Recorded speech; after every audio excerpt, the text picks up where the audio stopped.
Naglalambing ka pa kay mama at masaya pa tayong nagkukulitan hanggang sa nagkasakit ka na ng ilang araw.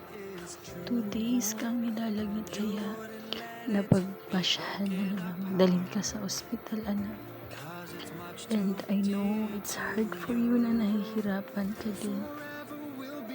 2 weeks ago, naglagnat ka, napabalik-balik na lagnat. And naging okay ka naman. Tapos bumalik na naman, naging okay ka na naman. And pina-check up kita. And yun nga, ang nakita may toxic ang nakain. And now, the second time around, sabi dyspepsia. Kaya eto tayo ngayon, nasa hospital na tayo.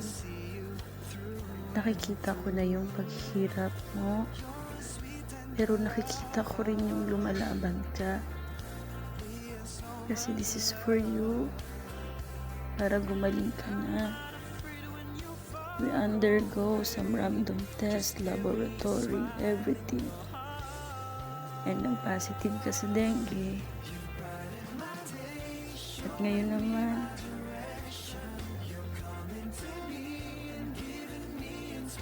nakita namang may sepsis ka sa dugo. May infection ng dugo mo, kaya pabalik-balik ang lagnat mo. Yung nakikipaglaban ka na sa dengue mo is very hard. Tas ngayon, may kakalaban nga naman tayong virus.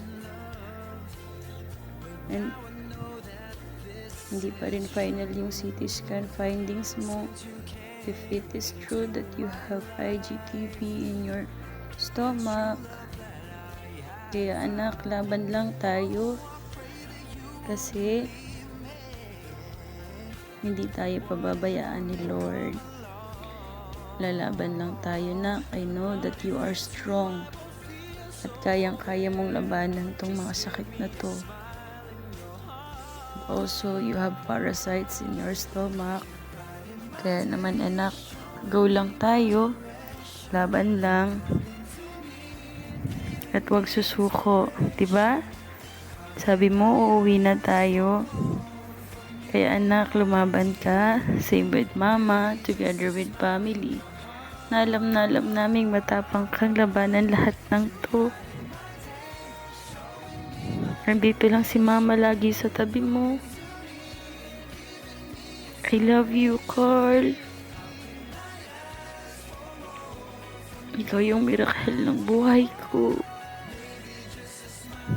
Kaya magpakatatag ka na. Lalaban tayo at lagi kang mananalangin sa Panginoon na ikaw ay ikagaling. In Jesus' name, Amen. Thank you.